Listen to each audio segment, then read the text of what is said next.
Glad to know you're still with us. We're still talking about the ExxonMobil-Seplat deal and Itoro Adeniran, Senior Manager, Tax Regulatory and People Services KPMG is with me on this. Thank you for joining me and staying with me once again. And thanks for having me this morning. All right. Well, we know that ExxonMobil is not the only international oil company deciding to move offshore and also employing a divestment strategy to offload its stakes in the onshore segment of the oil and gas sector. I mean, just to be clear, why are we having these divestments? Are they a good sign in themselves? Okay, for some of this reason, you've mentioned it. It's for most of them, they feel it's more profitable to go offshore.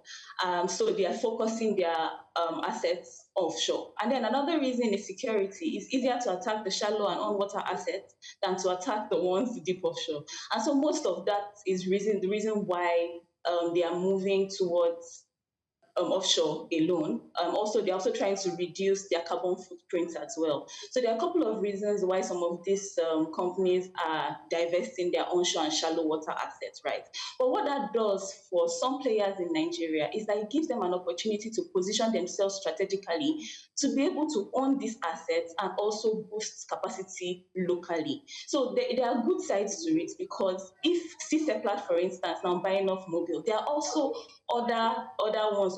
There was the recent one of Owando buying Ajib as well. So people are beginning to divest. What that's doing is for local players, is giving them an opportunity to play in that space, boost their capacity, and also contribute to improving Nigeria's production at the end of the day. So while you're seeing that happening, it's not entirely bad news because what you can see is that while they are divesting, it presents opportunity for prepared local players to strategically position themselves to be able to also do what these IOCs were doing before they decided to divest. So it is not entirely bad news. Like you can also see from Seplat, from Oando as well. We are beginning to look at how we can improve our capacity to be able to produce as much as we can and also man the fields that were once manned by these IOCs. Well, the challenges are still there. I mean, taking over these assets do not take away the challenges. So what are the things we need to do to ensure that these challenges are fixed? Who is going to fix them? The companies, the government, the regulator? Who? It's a teamwork at the end of the day. It's teamwork. The stakeholders need to work closely with the government and also the people that are close to these assets that are being manned. You know that that's one of the things the PIA had tried to do, set up a host community development trust fund, right? Because what they are doing is trying to engage the host communities where these assets are being worked on. So if it's a total package because at the end of the day you see that you get the stakeholders, the regulatory authorities, as well as the host community where these assets are being manned to all work together to ensure that we achieve the best for the country. And it's a plus when they're not dealing with IOCs, they're dealing with you and me, they're dealing with local players, they're dealing with people that they know are also Nigerians and part of the country as well. So it sort of helps to be able to have those conversations and ensure that at the end of the day, we achieve all that we need to achieve to ensure that Nigeria maximizes all its assets and continues to produce as well as it should. Yes. Okay, so I think I have just about 3 more things to touch on. First, I want us to backtrack a bit. NNPC invoked its right of first refusal regarding the sale of these assets initially, although the recent approval is, of course, based on the PIA. Does this mean that NNPC will no longer be able to invoke this right of first refusal on other deals like this? Is that what we're going to be saying moving forward? So I think we should stay with the PIA, right? So now, what's going to be happening is that this, before any asset is transferred or any divestment is done, there needs to be that approval from the NUPRC. That's one of the sanity that the PIA brought to the sector.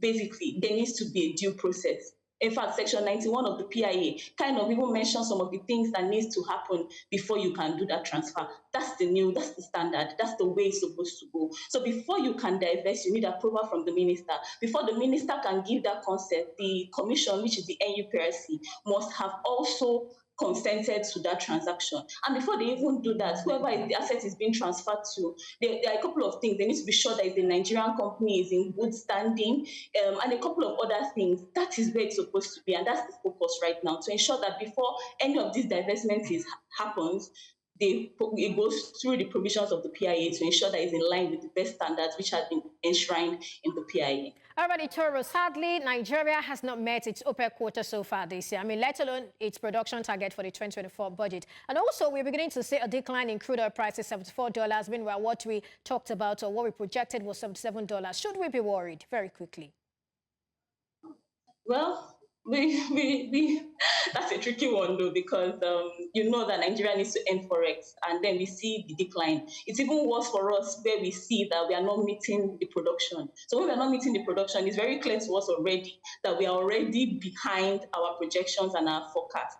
But should we be worried? Again, I don't think we should be worried just yet, because you see, like this divestment now, it gives opportunities. Most of these fields that are being acquired, they have significant reserves.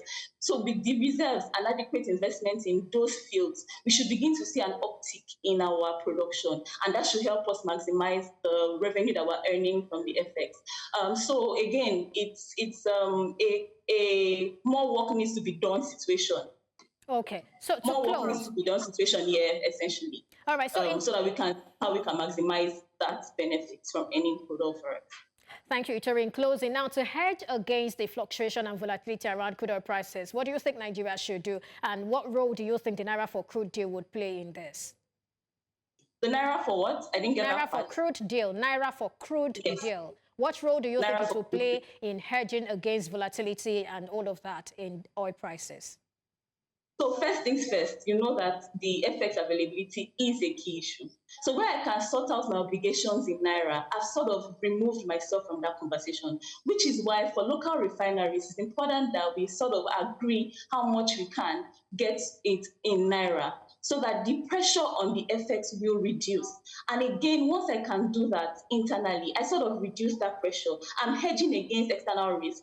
And if I now refine locally and then produce and sell to the local market, that also reduces my need to import final products. So in those two instances, I'm reducing the pressure that's already on the dollar, Naira versus dollar, and I'm sort of sorting my ecosystem internally, where I sell the crude in Naira, for example, to Dangote refinery at a green Naira rate.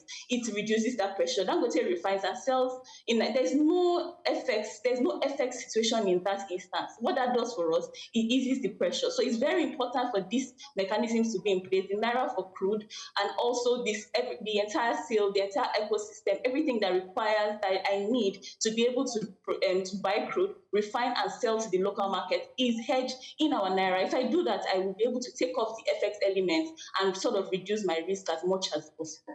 Well, that's interesting. It's also important that we do not lose sight of Forex, because this is our largest Forex earner. We also have to make sure we don't lose that. Absolutely. Yeah, but you also need to balance it. Just before you go, you also need to balance it, because, I mean, I also want to earn Forex, but you know that the more I import, if the prices go up, I will end up spending more. Do you get? Okay, so it's a balancing act. I mean, we need to find that balance. Yeah, you need to bring me back to conclude the conversation. All right. Yes. Thank you, Itoro Adeniran, Senior Manager, KPMG Nigeria, for your time and your thoughts on the show today. Thank you for having me, as always. Yeah. All right. Well, that's it on this edition of Business Edge. Many thanks for watching. I am Perpetua Fasomi Peter. Do enjoy the rest of the day. Bye for now.